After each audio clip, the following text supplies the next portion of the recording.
The river was swollen from last night's storm, its voice a roar that shook the dawn. Muddy water swirled with uprooted branches, frothing against jagged rocks. The air still carried the bitter scent of lightning, and mist coiled low over the banks, turning the world ghostly. A lone figure moved along the edge of the flood, his boots sinking into sodden earth with each step. Elias Rourke had walked this stretch countless times, driving cattle back from strays or checking fences after weather. Today he came with a weariness pressed deeper than the rain into his jacket. His ranch was thinning out like his patience. Debts mounting, hands leaving, silence filling rooms once alive with voices. He kept walking, eyes trained on the churning current, telling himself it was only duty that had pulled him here so early. The first flash of motion stopped him cold. A dark mass fought the water, mane plastered across a broad neck, ears pinned flat against the storm's aftermath. A Mustang, wild and defiant, was caught in the grip of the river.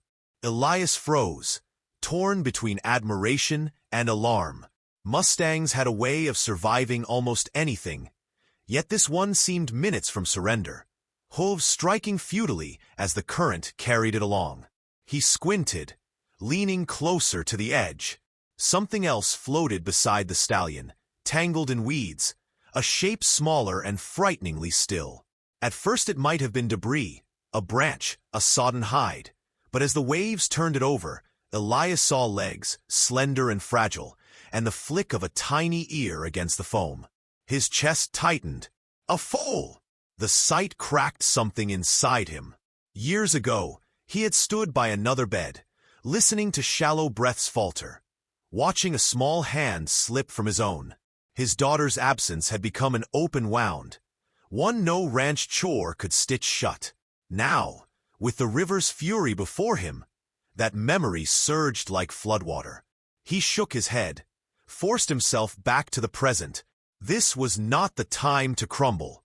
The stallion bellowed, a ragged sound that cut through the thunder's echo, thrashing sideways as though shielding the foal with its own body. Elias's boots shifted closer to the waterline. Every sensible thought argued against it. The river was fierce, and one slip could drag him under. But the foal's limp form pressed against the weeds with each surge, vanishing then surfacing, weaker every time. He muttered under his breath, words half prayer, half curse. Not today. Not like this. His hands tightened into fists at his sides. He had buried too much already. Watching another small life drift away, even one not his own, was something he would not allow. The mud gave way beneath his heel, sliding toward the current, as though the river was hungry for more. He caught himself on the branch of a fallen tree, heart hammering. The stallion fought harder at that moment, forelegs slicing the water, eyes white with panic. Elias's gaze locked on those eyes, wild, unbroken, fierce with a desperate will. He recognized the look. He had worn it himself in the mirror after the funeral, when the world seemed determined to wash him under. The foal rolled again, its head dipping below the froth, legs jerking weakly before disappearing beneath the surface. Elias's breath caught. He lunged forward a step, boots sliding in the muck, nearly toppling into the river himself. The icy spray lashed his face, shocking him awake to the urgency pressing against his ribs. He braced himself, gripping the branch tighter, trying to measure the distance, the strength it would take, the cost.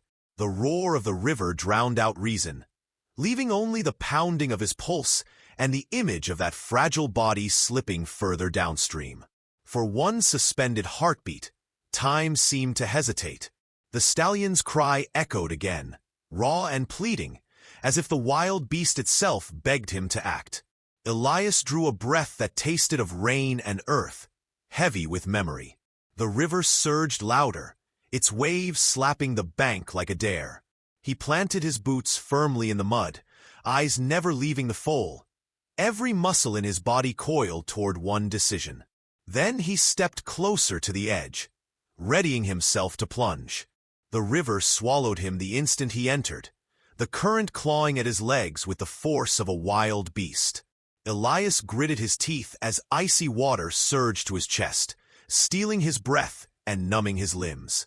The rope he had tied around his waist pulled taut against the tree on the bank, jerking with every violent tug of the current. He forced himself forward, step by step, boots dragging across the unseen stones below. The stallion thrashed only yards away, half drowned, yet still holding itself against the flood. The foal surfaced again, tangled in weeds, its head weakly rising before sinking. Elias lunged, water rushing over his shoulders, choking him as he strained to close the distance. The stallion's eyes locked on him, fierce with warning, ears pinned back as it fought between fear and fury. A wild horse defending its young could kill a man as surely as the river. Yet when Elias reached for the foal, the stallion did not strike. It merely roared, thrashing in place, as if torn between instinct and hope. Elias's fingers brushed the foal's slick coat. The tiny body was limp, frighteningly cold, lighter than it should have been. He yanked it free of the weeds, clutching the fragile form to his chest. The stallion surged closer, sides heaving, muzzle shoving against Elias's shoulder as though desperate to ensure its young was not stolen. The force nearly dragged him under. Elias gasped, fighting to keep his footing, but the bond between stallion and foal was undeniable. The great beast was not his enemy. It was pleading for the same thing. Kicking against the current, Elias hauled the foal upward, straining toward the bank. His muscles screamed with each step, the rope burning into his waist, the water dragging at his legs. The stallion followed, floundering but determined, its body slamming against Elias more than once. Together, man and Mustang staggered through the torrent, driven by the same desperate purpose. At last his boots struck mud. He stumbled, collapsing onto the bank with the foal cradled against him. The stallion crashed beside them, chest heaving, legs trembling, too exhausted to rise. Elias laid the foal down on the wet ground, heart pounding as he pressed his ear against the small chest. Silence. He rubbed the foal's sides, pounded gently, whispered broken pleas that sounded too much like the words he had once whispered over another small body years ago. For a moment, nothing answered. Then a faint gasp rattled through the foal's lungs, weak but undeniable. Its chest fluttered, drawing in air with fragile insistence. Elias's head dropped forward, a shudder leaving him as relief cut through his exhaustion. Beside him, the stallion lowered its head, nudging the foal with trembling gentleness. The foal's eyes flickered open, glassy yet alive, catching the first streak of dawn that broke the mist. Elias met the stallion's gaze, man and beast bound by shared deliverance. The river still roared behind them, but its power no longer held him. Something far greater had begun. The barn smelled of damp straw and would smoke, a fragile refuge after the chaos of the river. Elias laid the foal gently on a bed of hay, his jacket draped across its trembling frame. The stallion paced at the threshold, ears flicking, hooves restless on the packed dirt, unwilling to leave but wary of the man who now tended its young. Every time Elias moved too quickly, the stallion's head darted forward, a snort of warning echoing through the shadows. Yet it did not bolt. It stayed, tethered not by rope but by something stronger, trust forming from necessity. Elias fetched blankets and a bucket of warm water, kneeling beside the foal. He rubbed its sides, coaxing warmth into its shivering body. The foal's breaths came in shallow bursts, fragile but steadying, its tiny hooves twitching against the straw.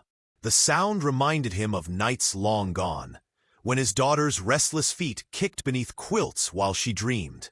The memory tightened his throat, but he pushed it down, channeling the ache into patience. He had lost one life. Perhaps he could keep this one. The stallion finally stepped inside, towering over Elias with dripping mane and trembling flanks. Mud streaked its sides, muscles quivering from exhaustion. Its head lowered, nostrils brushing the foal's neck with a tenderness that startled Elias. Wild horses did not often display such intimacy within arm's reach of men. He held still, letting the beast breathe, recognizing in its stance the same silent vow he had made when his daughter was born. To protect, no matter the cost. The foal stirred, lifting its head weakly before collapsing again. Elias spooned warm water into its mouth, careful not to choke it. The stallion's eyes followed every movement, suspicious yet resigned. A flicker of understanding passed between man and horse, both guardians clinging to hope in the face of fragility. Hours stretched quietly, marked only by the crackle of a lantern and the rhythm of rain easing outside. Elias leaned against a post, exhaustion dragging at him. Yet his gaze never left the foal, nor the stallion that stood vigil like a sentinel carved from storm and shadow. He thought of his debts, the ranch barely holding together, the nights when silence pressed too heavily against the walls. But here, with two lives balanced precariously in his care, he felt something stir that had long been absent. Purpose. The foal shifted again, this time stronger, legs jerking as though testing their strength. Elias exhaled slowly, relief uncoiling in his chest. The stallion let out a low rumble, half warning, half gratitude, and for the first time allowed Elias's hand to rest against its damp mane. The moment was brief, yet it was enough. When darkness deepened, a distant sound carried through the night. Hoofbeats, steady and deliberate, not belonging to the stallion.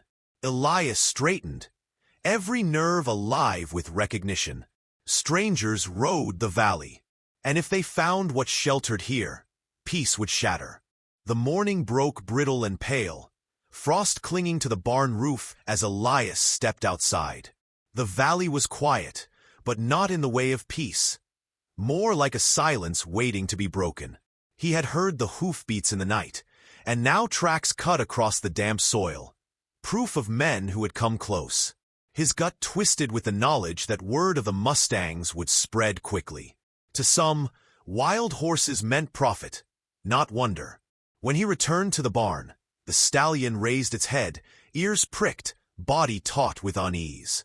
The foal had managed to stand, unsteady but determined, its legs quivering like saplings in the wind.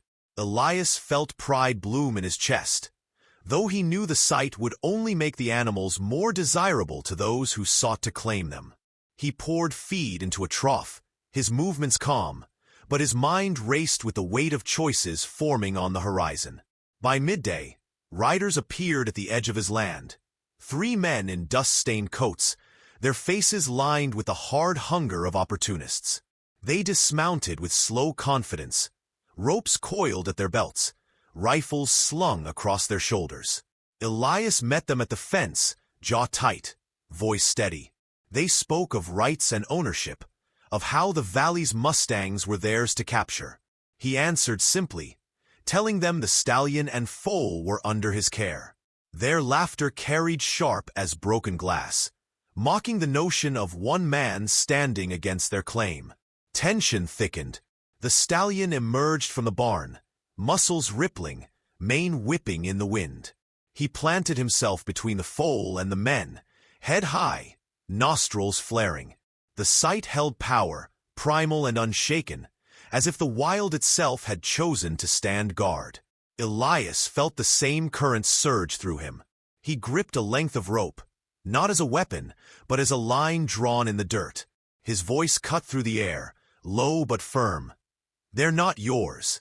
One man raised his rifle, firing a warning shot into the ground. The foal squealed, stumbling back. The stallion reared, hooves slicing the air, a raw defiance that forced the men to hesitate. Elias did not flinch. His gaze burned steady, his stance unyielding. The moment stretched, balanced on the edge of violence. Then, from the ridgeline, other figures appeared, neighbors drawn by the gunshot, faces grim, tools and rifles in hand. Silent solidarity gathered behind Elias, the kind born not of words, but of shared understanding. The intruders faltered, curses muttered under their breath as they mounted again. Their threats lingered in the cold air, but their retreat was swift. Elias stood motionless until their hoofbeats faded. Only then did he exhale, shoulders sinking. Inside the barn, the foal pressed against the stallion's side, steady now, alive because neither man nor beast had surrendered. Elias placed a hand on the foal's neck, then on the stallion's damp mane. In their mirrored resilience, he found something long missing. The river had nearly taken them all, yet it had delivered something greater, a reason to begin again.